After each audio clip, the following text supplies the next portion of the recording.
Pemirsa, hanya 4 dari 100 perusahaan yang didirikan berhasil tumbuh menjadi perusahaan yang besar. Penyebab kegagalan ini bukan karena para pengusahanya tidak menguasai keterampilan teknis. Bukan juga mereka kurang bekerja keras, tapi karena mereka tidak tahu bagaimana cara mengelola bisnis. Mengelola bisnis artinya bicara tentang managerial skill. Mulai saat ini saya membawakan How to be the World Class Manager untuk memberi pencerahan kepada Anda bagaimana caranya menjadi the World Class Manager. Program ini sudah diikuti oleh 10.000 manajer bukan hanya di Indonesia tapi di negara-negara Asia Pasifik. Sekarang hadir di Niaga TV untuk Anda. Jangan lewatkan acaranya. Assalamualaikum warahmatullahi wabarakatuh. Pemirsa setia Niaga TV dimanapun Anda berada, kembali lagi dalam acara kita World Class Manager yang akan memberikan informasi bagaimana cara mengatur atau memanaging bisnis Anda dengan baik dan juga tentunya profesional. Dan di studio saya juga sudah ditemani oleh narasumber yang sudah tidak asing lagi. Beliau adalah salah satu coach dan juga trainer profesional yang sudah banyak sekali memberikan bimbingan yang profesional juga tentunya di berbagai perusahaan dan juga perusahaan industri. Langsung saja kita sambut dengan Coach Armalah. Baik, selamat datang Coach. Assalamualaikum. Waalaikumsalam warahmatullahi wabarakatuh. Bagaimana kabar Anda hari ini, Coach? Alhamdulillah. Tetap semangat ya, Coach ya. Selalu semangat. Selalu semangat ya, Coach. Kenapa World Class Manager? Apa sih yang membedakan World Class Manager dan manajer biasa, Coach? Ya, World Class Manager itu ada historisnya. Ada historisnya, oke. Betul. Ya, jadi asumsi manajer biasa dengan World Class Manager itu karena kalau World Class Manager itu kita bisa diterima dimanapun di seluruh dunia. Karena lebih profesional. Secara sederhana begitu. Secara sederhana begitu. Nah, tentu saja ada beberapa kompetensi yang harus kita miliki untuk menuju ke sana, gitu. Nah, jadi bicara World Class Manager ini bicara tentang keinginan saya untuk mencetak manajer-manajer lokal, manajer-manajer Indonesia untuk bisa mengglobal, untuk bisa menjadi the world class manager, sehingga manajer-manajer Indonesia bisa setara kedudukannya dengan manajer-manajer asing. Visinya begitu ya. Betul, Coach, itu baik. visinya. Baik. Nah, Coach, kalau kita akan bahas nih kali ini adalah tentang buku Saku Manajer ya, Coach ya. Karangan Coach Armalah juga nih pemirsa. Jadi bisa mendapatkan buku ini, nanti kita akan informasikan juga Coach ya bagaimana cara mendapatkannya. Nah, masuki buku Saku ini Coach, petunjuk praktis ya. Jadi ada cara-cara praktis sebenarnya Coach ya untuk menjadi manajer atau world class manager ya Coach ya. Betul. Jadi perbedaan antara bisa dan tidak bisa itu sebenarnya hanya sederhana. Masalahnya dia sudah tahu atau belum, begitu. Betul. Nah, makanya dengan ada program The World Class Manager ini, kita ingin memberitahu teman-teman, ingin memberitahu pemirsa yang belum tahu mengelola bisnis itu seperti apa sih. Baik, gitu. Betul, Karena begini, seringkali teman-teman yang entrepreneur ini kan, terutama yang teman-teman UKM kan masih terlibat juga di dalam pengelolaan. Baik. Tapi kalau kita lihat secara rule gitu ya, ada perbedaan antara entrepreneur dan manajer. Entrepreneur dan manajer ada beda ya? Ada beda gitu ya. Kalau entrepreneur itu tugas utamanya sebenarnya membangun bisnis. Membangun bisnis dan mengembangkan bisnis. Itu tugas utama entrepreneur. Kalau manajer, dia mengelola. Pengelola ya? Betul. Baik. Jadi membangun dan mengelola itu berbeda. Betul. Nah, ini yang teman-teman yang pengusaha UMKM ini biasanya terlibat dua-duanya. Ya, dia yang mendirikan, dia yang mengelola. Betul. Nah, dan biasanya mendirikan jauh lebih mudah dibanding dengan mengelola. Oh, begitu ya? Karena itu banyak bisnis yang tidak berhasil, tidak berkembang, karena gagal dalam pengelolaan gitu. Managingnya ya, Managingnya baik, gitu. baik. Baik, seperti itu coach. Nah, mungkin kita akan boleh ya kita coach langsung masuk ke bab pertama ini coach. Boleh, siap. Baik. Siap. Di sini nanti misal pemirsa kalau misalkan pengen dapat ini kita akan infokan bukunya, bagaimana cara mendapatkannya. Nah, kita langsung nih masuk ke materi yang pertama, yaitu apa sih yang harus dilakukan seorang manajer nih coach? Baik, bicara tentang apa yang harus Iya, dilakukan. betul, ya. betul. Oke. Sebenarnya manajer itu kan tugas utamanya mudah ya. Oke. Tugas utamanya ya, tugas utamanya itu adalah kita berusaha untuk mencoba merealisasikan semua goal, semua sasaran yang sudah ditetapkan.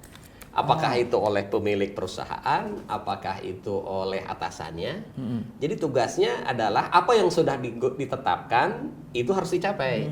Nah, gitu. Betul, betul. Nah, jadi bicara tentang apa yang harus dilakukan, ya capai apapun yang sudah ditargetkan gitu, ya. Nah, yang jadi masalahnya kan how to-nya itu. Nah, betul. Ya, jadi how to-nya nih. Pemirsa, bicara tentang how to, bagaimana kita merealisasikan apa yang sudah ditargetkan, ya. Ada hasil riset yang dilakukan oleh seorang peneliti di Amerika Serikat, itu udah puluhan tahun yang lalu.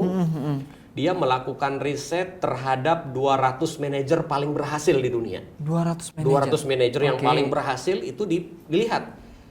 Apa sih yang kamu lakukan? Apa sih yang kamu lakukan? Apa sih yang kamu lakukan? Jadi didata ya, Didata. Gitu. Nah, ternyata 200 manajer yang paling berhasil ini memiliki kemiripan. Oh, ternyata dia melakukan ini, dia melakukan ini, melakukan ini. Maka kemudian ditarik ke satu kesimpulan bahwa manajer yang berhasil itu selalu melakukan 4 hal. Oke, ada 4 hal ya. Ada 4 hal yang selalu dilakukan oleh manajer-manajer yang berhasil. Nah, 4 hal ini kemudian disebut sebagai proses manajemen. Proses manajemen ya. Oke. Nah, apa saja sih untuk mewujudkan atau untuk mencapai sasaran yang sudah ditetapkan itu? Yang pertama yang selalu dilakukan oleh manajer manapun yang sukses adalah membuat perencanaan. Harus itu ya guys. Harus membuat perencanaan gitu. Jadi ibaratnya goal kita ada di Jakarta mau pergi ke Surabaya. Kita harus merencanakan mau perginya pakai apa, jam berapa berangkat, dengan siapa. Nah, ini bicara tentang perencanaan. Betul. Nah, bicara tentang manajemen juga sama seperti itu. Jadi kita harus punya perencanaan. Kita sudah tetapkan mau kemana, apa yang ingin kita raih, maka kita harus membuat planning.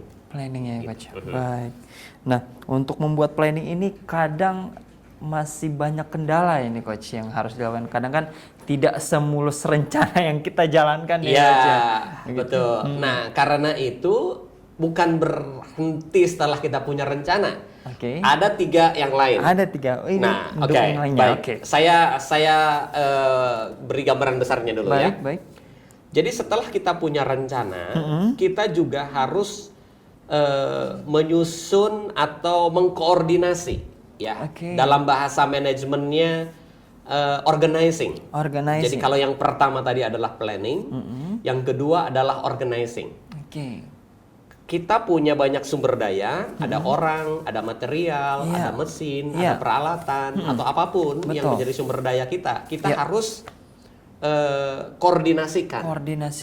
Sehingga perencanaan kita itu bisa sesuai dengan resource yang kita punya. Gitu. Baik. Ya, misalnya kalau kita punyanya mobil, nggak punya yang lain, ya berarti kita ke Surabaya harus memanfaatkan mobil yang kita punya.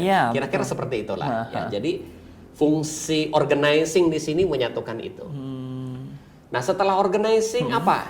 Apa lagi nih coach? Nah, setelah organizing itu leading. Leading atau ada juga yang menyebutnya actuating. Ya, itu hanya definisi saja. Baik. Ya. Nah, leading ini kita harus memimpin bahwa apa yang sudah kita rencanakan, apa yang sudah kita koordinasikan, kita harus memimpin semuanya sehingga apa yang sudah kita rencanakan itu bisa direalisasikan. Kita selalu monitoring gitu. Selalu dipantau ya. Dipantau. Nah, karena itu kita masuk ke Yang berikutnya controlling. Controlling. Controlling, memantau gitu ya. Jadi kita mau berangkat dari Jakarta ke Surabaya, setiap periode tertentu kita monitoring untuk memastikan bahwa apa yang kita rencanakan ini sesuai. Misalnya kalau kita nyetir dari Jakarta ke Surabaya, katakanlah 24 jam gitu ya, anggap sehari semalam gitu. Nah, kita perlu monitoring. Sesuai nggak dengan plan yang sudah kita tetapkan gitu ya. Jadi bicara tentang how to, bagaimana mencapai goal yang sudah ditetapkan. Ada 4, planning, organizing, leading, dan controlling ya Coach. Semua saling berkesinambungan ya Coach ya. Baik, jadi pemirsa perlu diperhatikan nih bagi yang ingin mengelola suatu sistem perusahaan ya Coach ya. Jadi memang harus diperhatikan poin-poin tadi sehingga tujuannya tepat dan sukses ya Coach ya. Betul. Baik. Betul. Nah, pemirsa, masih kita akan bahas nih materi selanjutnya, tapi jangan kemana-mana, tetap di World Class Manager setelah pesan-pesan berikut ini. Baik pemirsa setia Niaga TV dimanapun Anda berada, masih dalam acara kita World Class Manager. Nah tadi kita udah bahas nih Coach ya, jadi bagaimana apa sih yang harus dilakukan seorang manajer? Tadi ada 4 langkah nih. Yang pertama adalah perencanaan, kemudian ada organizing, kemudian ada leading, dan terakhir adalah controlling ya Coach ya. Betul. Nah Coach, mungkin nih pemirsa di rumah masih penasaran, itu kan masih kulitnya aja itu ya tadi Coach ya. Mungkin bisa lebih didetailkan lagi Coach per poin ini Coach. Baik. Kita bicara planning dulu ya. Planning dulu, baik. Apa sih planning itu? Apa yang harus kita rencanakan? Gitu ya. Intinya bicara tentang planning itu adalah menyusun strategi operasi atau cara-cara untuk mencapai sasaran yang telah ditetapkan. Baik. Ya. Kalau kita punya goal mau bikin nasi goreng, nasi goreng, oke. Nah, kita harus susun cara-cara bikin nasi goreng itu seperti apa sih? Ada stepnya ya? Betul. Baik. Jadi ketika kita bicara, oh saya mau menaikkan omset 2 kali lipat tahun ini, gitu. Apa yang harus kita lakukan? Ya kita harus nyusun strateginya. Betul. Ya, jadi target itu tidak akan tercapai dengan sendirinya, tapi harus kita susun. Bagaimana sih cara mencapai target itu? Jadi gitu bukan cuma dirasain, tapi ada disusun planningnya dulu, betul, betul. gitu ya. Jadi kita harus tetapkan, susun strategi operasinya seperti apa. Kemudian bicara tentang planning, juga bicara tentang memutuskan cara terbaik. Oke. Ya, ada berbagai cara. Kita mau ke Surabaya, tadi saya beri contoh. Ada berbagai macam cara. Ada bisa naik kereta api, bisa naik pesawat terbang, bisa bawa kendaraan, bisa naik bis. Nah, kita mau sampai ke Surabaya itu berapa lama sih? Tergantung goal yang sudah kita tetapkan. Iya, betul. Maka kita harus putuskan cara yang paling baik untuk mencapai sasaran itu apa yang harus kita tempuh. Baik. Gitu, ya. Jadi di dalam perencanaan itu poin yang pertama adalah untuk menyusun strategi, ya, kemudian memutuskan cara terbaik. Baik. Ya, jadi dari berbagai macam pilihan cara itu kita putuskan. Ya, bikin nasi goreng ada misalnya apa? Kecapnya merek A, gitu ya, udah bumbu apa, gitu kan? Segala macamnya. Betul. Kita putuskan mau pakai yang mana? Mau pakai kecap merek A kah? Mau pakai apakah? Gitu ya. Nah, itu jadi memutuskan cara terbaik. Baik. Kemudian di sini juga bicara tentang perencanaan itu berisi tentang macam-macam, bisa kebijakan, petunjuk, prosedur, program, jadwal, anggaran, dan peraturan yang diperlukan untuk mendukung strategi yang sudah kita tetapkan itu. Baik. Gitu ya. Jadi misalnya ini kita mau melakukan apa tadi? Masak nasi goreng nih, oke. Kita bikin aturan, bikin kebijakan, siapapun yang masak nasi goreng harus pakai aturan ini, gitu. Ya, itu berupa kebijakan kita. Atau misalnya siapapun yang pergi ke Surabaya tidak boleh melebihi dari anggaran yang dimiliki oleh perusahaan. Oh, gitu. Nah, anggarannya seperti apa? Untuk transportasi sekian, untuk hotelnya kelas mana, nah, itu kan kebijakan. Nah, gitu. Jadi bicara tentang perencanaan itu juga termasuk di sana. Berarti semacam SOP-nya ya, Coach. Betul, ya kira-kira seperti itu. Ya, Coach. Dan yang paling penting, rencana itu harus dibuat di depan. Oke, jadi sebelum melakukan harus sudah tersusun dulu ya, Coach ya? Iya, karena banyak orang yang bekerja seperti pemadam kebakaran. Oke. Dia baru sibuk dia baru melakukan banyak hal kalau kejadian sudah berlangsung. Nah, iya. Kebanyakan sih memang seperti itu, Coach. Betul, Iya. betul. Ini yang seringkali dilupakan oleh teman-teman manajer nih. Baik, Ya, baik. jadi teman-teman manajer itu saya wanti-wanti. Setelah Anda punya goal, Ya. Anda sudah tahu apa yang Anda inginkan, Ha-ha. maka Anda harus buat rencana. Dan rencana itu dibuat di awal, Di awal ya, Coach, ya. sebelum Anda melakukan sesuatu. Nah, seperti gitu itu ya, Coach, ya. Jadi itu penting di situ. Saya tekankan. Ya, jadi harus dibuat sebelum proses berikutnya. Sebelum proses berikutnya ya. Wah, Betul, pemirsa, betul. jadi kita harus persiapkan dulu sebelum terjun perang ya, Coach. Betul, ya. betul. Sedia payung sebelum hujan ya, Coach ya. Iya. Baik. Nah, mungkin kita udah bahas nih, Coach, tentang apa aja sih proses planning ya, berarti Ya. ya tadi ya, Coach, udah susun strategi, kemudian cara terbaik seperti apa gitu ya kan, dan harus ada SOP-nya juga ya, maksudnya standar untuk melakukan pekerjaan gitu ya, Coach ya. Ya. Baik. Nah, Coach, mungkin ke ini selanjutnya nih, Coach, yang untuk apa? Materi selanjutnya atau Yang subpoin selanjutnya? yang organizing ya. ya. Organizing Yang nih, Coach. organizing. Oke. Oke, baik. Jadi planning itu ada 4 poin tadi. Nah, organizing, apa sih organizing itu? Apa yang harus kita atur gitu ya. Nah, fungsi ini berkaitan dengan ketersediaan dan pengaturan semua sumber daya yang diperlukan. Oke. Jadi semua sumber daya yang diperlukan kita atur, ketersediaannya juga harus kita jamin. Jangan sampai misalnya begini, ada kalanya kita punya sales team. Ya, sales diberikan target, kamu harus kunjungan satu hari 5 kunjungan 5 misalnya. kunjungan sehari, oke. Nah, tapi sumber daya yang dibutuhkan tidak kita sediakan. Oke. Misalnya, bos, saya bisa kunjungan satu hari 5 kali. 5 kali, oke. Tapi bekali saya dengan sepeda motor, Nah, misalnya begitu. iya, Nah, iya. itu fungsi organizing di sini. Organizing. Jadi antara tugas yang dibebankan dengan ketersediaan sumber daya itu harus seimbang. Jadi kita harus lihat, kalau di Jakarta memungkinkan nggak sih 5 kali visit? Kalau dia naik bis misalnya. Iya. Oh, tidak memungkinkan, ya udah. Yang memungkinkan apa? Ya fasilitasi dengan sepeda motor gitu, misalnya. Ya, ini bicara tentang ketersediaan sumber daya. Tersediaan betul sekali. Kemudian juga bicara tentang goal itu kan besar. Ya. Jadi goal itu kita pecah menjadi pekerjaan-pekerjaan yang lebih kecil. Oke. Sehingga memudahkan orang dan memberi petunjuk yang jelas. Kalau saya bilang ke sales, sales, omset kita tahun ini harus naik 200%. 200%. Mungkin seorang salesman dia tidak tahu bagaimana caranya. Karena itu harus dirinci. Sales, kamu harus melakukan visit satu hari 5 kunjungan. Nah, sales tahu kalau seperti itu. Jadi betul. pekerjaan itu harus kita detailkan. Iya. Kamu setiap hari harus melakukan cold call 20 minimal. 20. Sales mengerti kalau seperti itu. Iya, gitu. betul. Nah, ya, jadi organizing itu adalah membagi pekerjaan dengan bentuk yang sangat jelas. Iya. Ya. Sehingga karyawan dapat menjalankan rencana manajemen untuk mencapai sasaran tersebut. Gitu ya. Kuncinya di situ. Oke. Nah, kemudian menentukan kerangka pekerjaan dan hubungan-hubungan yang mendorong kerjasama dan menyederhanakan koordinasi. Maksudnya apa?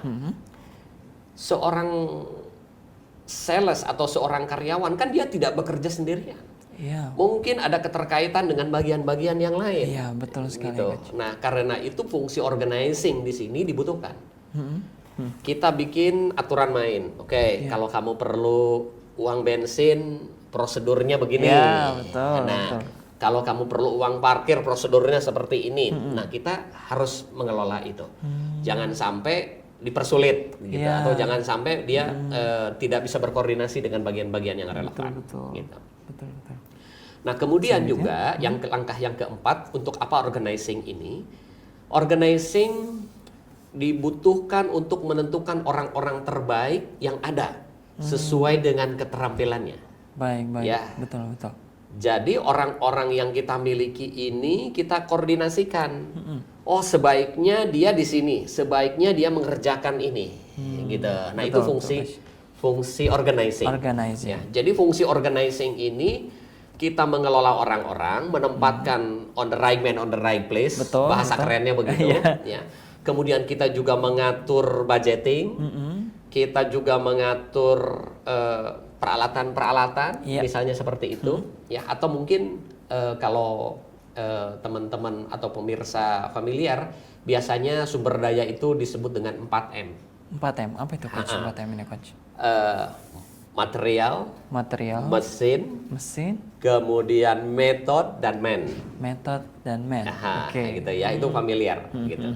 Nah, itu jadi fungsi organizing untuk mengelola yang 4M itu. 4M itu ya. Baik, seperti itu coach ya. Jadi kita udah tahu nih cara bagaimana membentuk planning seperti apa, kemudian tadi untuk organizing ini lebih spesifik kayaknya Ya. coach ya. Lebih banyak lagi poin-poin yang harus dikerjakan gitu ya Betul, coach ya. betul. Baik, selanjutnya mungkin nanti kita akan lanjutkan lagi coach, tak berhubung jeda kita akan break dulu sejenak. Baik pemirsa TV, jangan kemana-mana, tetap saksikan terus World Class Manager di Niaga TV.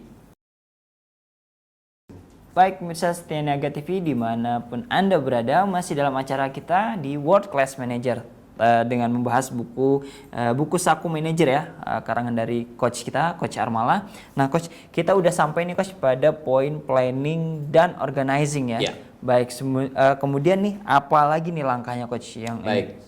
Oke. Ada 2 lagi ya. Ada 2 lagi, Oke. baik. Leading atau actuating. Oke.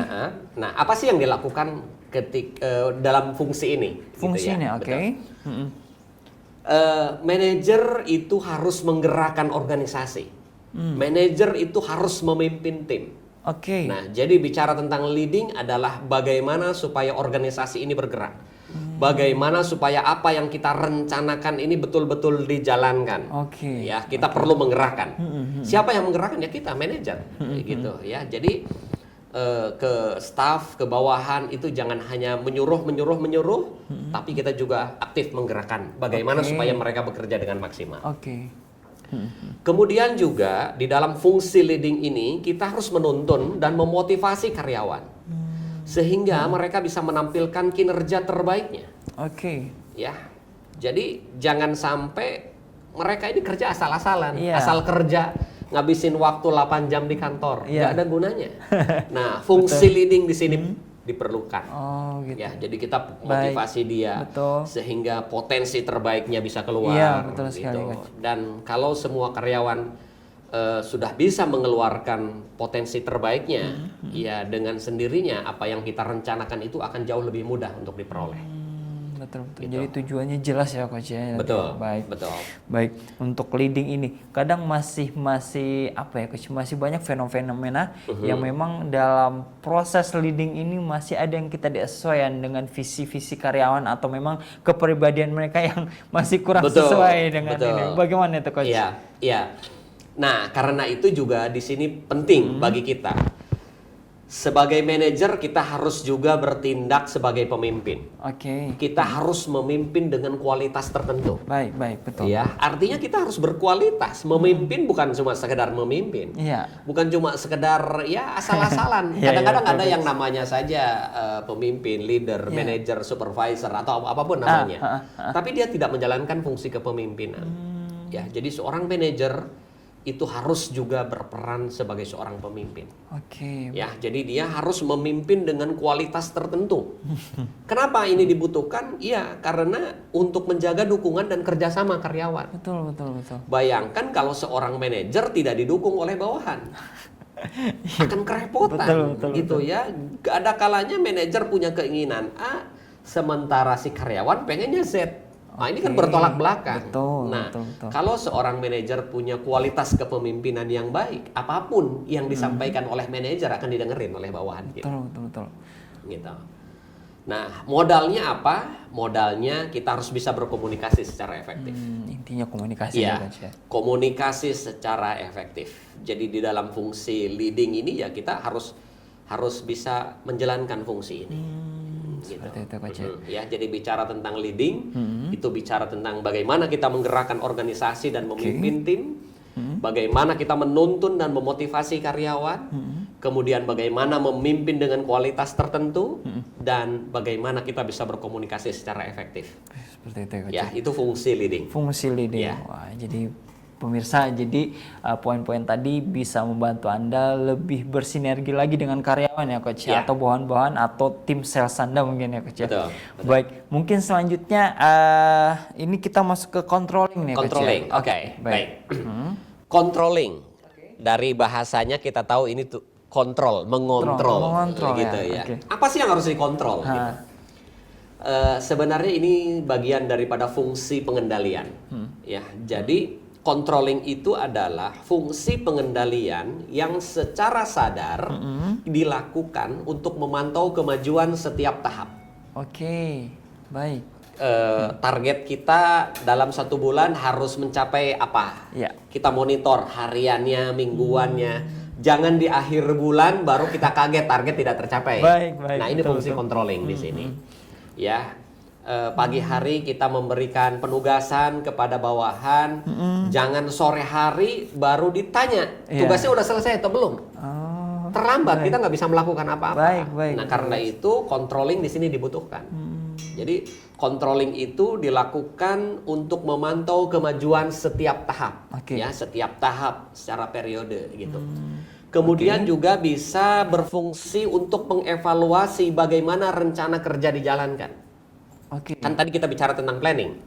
Kita sudah punya rencana. Nah, controlling itu untuk mengevaluasi, untuk memonitor sesuai nggak dengan yang kita rencanakan. Oh iya, sesuai. Berarti oke, lanjutkan. Gitu. Ya. Baik. Bisa juga untuk menilai hasil terhadap standar atau sasaran yang telah ditetapkan. Tadi kita mau bikin masak nasi goreng.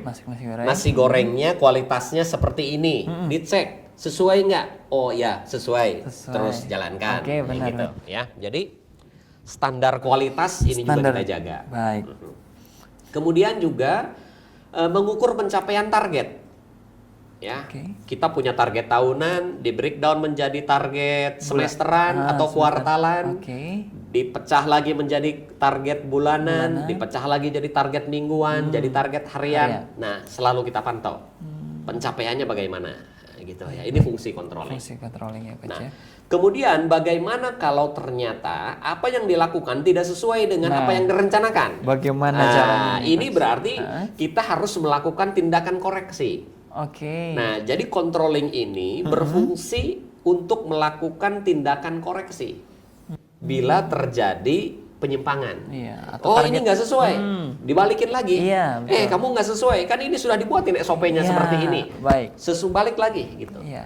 Kamu rutenya kemana? Kamu mau ke Surabaya, kenapa belok ke sini? Lu belok lagi. Gitu. Nah, itu. Ya, itu fungsi controlling. Gitu. Ya. Baik, jadi kita udah dapat nih bagaimana tips-tips untuk mengontrol tadi Coach ya. Ada monitoring atau pengawasan, kemudian ada evaluasi dari setiap isinya per target ya Coach ya, target per bulannya Coach ya. Baik, kemudian ada standar kualitas dan juga adalah koreksi untuk target yang lebih besar lagi ya Coach. Baik. Nah, masih akan kita bahas lagi nih Coach, tapi kita akan break dulu. Nah, pemirsa tetap saksikan terus World Class Manager setelah pesan-pesan berikut ini. Baik pemirsa setia Niaga TV dimanapun Anda berada, masih dalam acara kita World Class Manager yang akan memberikan tips bagaimana menjadi seorang World Class Manager. Nah, tadi kita udah bahas nih Coach, jadi ada 4 poin penting ya untuk menjadi seorang manager. Itu ada yang pertama ada planning, kemudian organizing, leading, dan sampai kepada controlling ya. Nah, yang ingin saya tanyakan nih Coach, tadi kan udah kita masuk ke poin-poinnya. Ini lebih spesifik mungkin pada aplikasi nih Coach. Misalkan nih sebuah perusahaan yang memang di dalamnya sudah ada sistem yang bekerja, kemudian misalkan saya ditugaskan atau baru direkrut menjadi manajer di sebuah perusahaan tersebut. Apa yang saya harus lakukan dengan mengaplikasikan 4 hal ini tadi Coach? Jadi aplikasi ya? Aplikasi dari konsep. Baik. Begini. Tadi di awal saya ada sampaikan bahwa tugas manajer itu kan merealisasikan apa yang sudah ditetapkan. Baik, betul. Jadi apa yang harus kita lakukan sebagai seorang manajer? Yang pertama kali adalah kejelasan goal, kejelasan sasaran. Baik. Saya manajer di perusahaan ini, di bisnis ini, apa yang menjadi goal saya? Kalau saya seorang manajer produksi, apa yang ditargetkan Oke. untuk saya pribadi gitu ya. Kalau saya megang semuanya, ya marketing, ya produksi, ya SDM, Oke, ya oke. finance, apa yang harus saya lakukan gitu Oke. ya. Nah, jadi goalnya dulu harus jelas gitu. Oke. Nah, setelah ada kejelasan dari goal ini, baru kita mainkan siklusnya. Oke. Ya, nah siklus manajemen yang tadi itu. Mm-mm. Jadi urut-urutannya adalah kejelasan dari goal. Kemudian kita mulai membuat perencanaan untuk mewujudkan goal itu. Oke. Ya. Nah, dalam perencanaan ini kita bagi ke dalam dua. Ada yang strategic plan dan ada tactical plan. Bedanya apa ini? Nanti kita bahas. Oke. Ya, nanti kita bahas lebih dalam ya. Baik, baik, baik. Sekarang saya singgung sedikit saja dulu. Oke, baik, baik. Misalnya begini, ada saya diundang oleh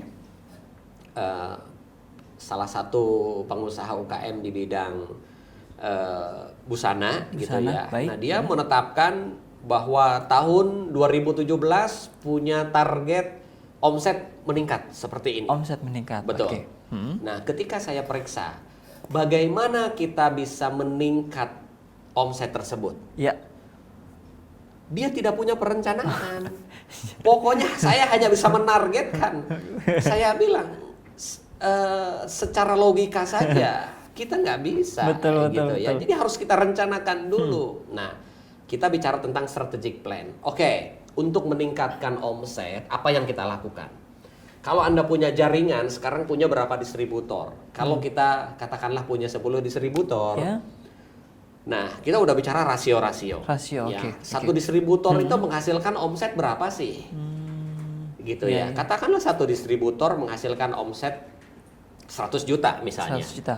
Kemudian kalau kita punya 10 distributor, berarti kita punya omset 1 miliar. 1 miliar, betul. Nah, kalau kita mau naikkan dia menjadi 2 miliar, berarti kan rasionya harus kita ada dua. Ada dua. Rasionya yang kita tingkatkan, kita dorong supaya distributor itu naikin omset 2 kali lipat, Oke. atau kita tambah distributor baru. Oke, ada dua opsi sebenarnya. Ada dua opsi. Oke. Nah, ini bicara tentang planning. Ini bicara tentang strategic planning. Strategic planning. Gitu. Ya, jadi oke, berarti saya mau tambah distributor dan juga saya akan intensifkan supaya distributor yang sudah ada bisa meningkat omsetnya. Nah, ini bicara tentang strategic planning. Strategic. Nah, kemudian ada tactical planning. Nah, seperti apa nih? Nah, apa itu tactical planning? Oke. Oke. Tactical planning ini adalah apa yang akan kita lakukan dalam rangka menambah distributor baru ini. Oke. Oh, saya akan rekrut distributor baru dengan cara apa? Oh. Saya akan pasang iklan kah? Saya akan bikin gathering kah? Atau saya akan promosi kemana kah? Nah, itu tactical plan. Jadi strategik itu adalah apa yang akan kita lakukan untuk mencapai goal itu, dan tactical itu sudah mulai rinci. Oh, tactical itu bagaimana cara mencapai poin-poin strategik tadi gitu ya? Betul, betul. Ya, jadi strategik itu perantaranya. Nah, tactical itu adalah action plan-nya. Action plan-nya, betul sekali. Nah, jadi kita sudah punya goal, kemudian kita punya rencana, baru kita organize-kan. Nah, gitu ya. Baik, Jadi organizing nih bicaranya. Bagaimana cara mengorganiskannya? Oke, siapa yang akan melakukan ini? Siapa yang akan melakukan promosi untuk rekrut distributor baru? Oke. Siapa yang akan melakukan ini? Apa yang akan dia lakukan? Nah, jadi kita organizing gitu. Nah, Baik, kemudian baik. juga Kemudian? apakah bagian produksinya siap nggak? Ini omset kita mau naik 2 kali lipat dari 1M menjadi 2M. Produksinya siap nggak? Harus kita koordinasikan Oke, juga. betul, betul, Jangan sampai marketnya sudah kita siap, produknya nggak support. Iya. Nah, betul, ini betul. ya. Jadi kita harus koordinasikan juga. Produksi kita omset mau naik. Kalau omset mau naik, berarti produksi harus nambah juga 2 kali lipat. betul, Nah, ini harus kita koordinasikan. Baik, baik, baik. Nah, baik. kemudian Selanjutnya? tentang leading. Leading. Nah, bagaimana kita berhubungan dengan orang yang tadi lagi rekrut distributor? Bagaimana kita menghubungkan, berkomunikasi dengan orang-orang produksi? Iya. Ini fungsi kita di situ. Jadi leading, gitu ya. Leadingnya Bagaimana menyatukan mereka ini, gitu ya. Jadi bicaranya ini dalam satu siklus. Oke, Dan masih dalam siklusnya itu harus siklus yang tertutup, bukan terbuka. Oke, jadi antar ini aja ya, antar mereka aja itu coach ya? Bukan, maksudnya dalam siklus planning, organizing, leading, dan controlling ini harus merupakan satu siklus yang tertutup, bukan terbuka, bukan linear, gitu ya. Jadi kalau siklusnya tertutup ini nanti akan berkesinambungan. Oke. Jadi kalau ini sudah direalisasikan, apalagi ini akan menjadi siklus yang lebih besar, Siklus lagi ya? ya, sehingga akan menimbulkan snowballing effect, efek bola salju. Betul. Awalnya kecil, kemudian besar, besar, besar, besar. Selonjorannya semakin curang. Betul ya? Jadi kita memutar siklus ini sebenarnya, gitu. Seperti itu. Nah itu yang bisa kita lakukan. Itu yang bisa turun ya. Wah, pemirsa, jadi kita udah tahu nih kondisi atau case yang tadi coach ya, bagaimana harus menentukan goalnya dulu. Nah, yang jadi masalah nih coach, kadang yang kita hadapi, maksudnya sebagai manajer yang baru, masih ada kebijakan-kebijakan yang menghambat gitu ya kan, karena memang sebelumnya udah ada sistem yang sudah dibangun. Hanya saja yang menurut kita, kalau misalkan kita sesuaikan dengan poin-poin ini tadi, itu nggak matching gitu kan. Apa yang harus kita lakukan itu kan? Manajer itu kan agen perubahan. Oke. Oh ya. Jadi manajer ya salah satunya harus melihat kondisi-kondisi yang ada. Baik. Gitu ya. Nanti kita punya topik tentang agen perubahan ini Oh, ya. ada sendiri ya. Tapi intinya begini. Kalau kita punya rencana dan rencana kita ternyata bertabrakan dengan prosedur yang ada, dengan sistem yang ada, maka kita harus mengevaluasi sistem itu. Sistem yang benar, SOP yang benar itu harus ditinjau terus-menerus. Oke. Ya, saya sering ketemu dengan beberapa perusahaan yang punya SOP, punya sistem itu sudah tahunan, bahkan sudah belasan tahun nggak dirubah-rubah. Baik, betul. Itu keliru. Iya. Ya, sistem itu harus diupdate. Masih relevan nggak? Bisa disempurnakan nggak? Bisa lebih baik nggak? Bisa lebih cepat nggak? Kayak gitu. Ya, jadi apa yang dulu baik belum tentu baik untuk kita terapkan sekarang. Karena memang sistem semakin dinamis ya coach ya, makin berkembang ya. Nah, karena itu peran kita sebagai agen perubahan itu di situ. Oh, di situ ya. Baik, jadi nanti kita punya topik tentang ada agen sendiri ya. perubahan. Jadi memang harus mencocokkan kondisi zaman dan kondisi sistem yang berjalan di perusahaan itu ya coach ya. Baik, wah sangat menarik lagi pemirsa. Tapi untuk saat ini kayaknya kita udah habis ini coach, waktunya mohon maaf sekali. Mungkin sedikit bisa disimpulkan ya coach dari pembahasan apa sih manajer yang world class manager itu sendiri. Baik. Jadi bicara tentang planning, organizing, leading, dan controlling ini ya. Dulu manajemen itu dianggap sebagai sebuah seni. Ya, organisasi akan baik tergantung dari siapa yang mengelola. Nah, dari hasil penelitian tadi, bagaimana merubah seni menjadi sesuatu yang bersifat ilmiah. Nah, riset tadi menunjukkan bahwa para manajer itu harus melakukan planning, organizing, leading, dan controlling. Itu dalam rangka mengilmiahkan apa yang tadinya disebut seni, gitu. Jadi kalau seni kan kita nggak bisa ngontrol. Oh, dia bisa sukses karena wajar aja dipimpin oleh dia yang hebat. Nah, jadi dari sifatnya seni itu diilmiahkan, diuji secara ilmiah. Inilah. Jadi teman-teman, para pemirsa, kalau ingin sukses menjadi manajer, kunci yang pertama kita harus jalankan ini, tidak bisa ditawar-tawar. Ya, kalau kita sudah punya goal, tugas kita untuk merealisasikan apa yang sudah ditargetkan itu. Caranya buat perencanaan, buat pengorganisasian, memimpin, dan melakukan controlling. Jadi 4 hal ini yang mutlak harus kita lakukan. Seperti itu. Coach ya. Jadi saling berkesinambungan juga katanya coach ya. Nah coach, tadi ini kan kita ada buku saku yang memang jadi acuan buat ini ya coach ya. Mungkin bisa pemirsa setia Niaga TV yang ingin mendapatkan buku ini, bagaimana ada ininya, ada nomor yang bisa dihubungin atau ya? Mungkin nanti bisa menghubungi di Niaga TV, ya, atau juga di semua toko buku besar, terutama toko buku Gramedia, itu ada buku saku manajer di sana. Jadi nanti untuk mengikuti World Class Manager ini semakin lebih bagus lagi kok ya, kan udah ada bukunya gitu, udah ada panduannya. Kalau lebih sudah baca, dengerin lebih mantap. Apalagi dicatat-catat sedikit ya coach ya, lebih kena lagi ilmunya ya coach ya. Baik. Pemirsa, tak terasa waktu kita sudah habis dan akan kita lanjutkan di episode-episode berikutnya, dan saksikan terus World Class Manager di jam yang sama dan hari yang sama hanya di Niaga TV. Dan saya Muhammad Iqbal beserta kru yang bertugas hari ini mengucapkan terima kasih atas perhatiannya dan kami pamit undur diri. Assalamualaikum warahmatullahi wabarakatuh. Salam World Class Manager. Baik, terima kasih Coach. Sama-sama.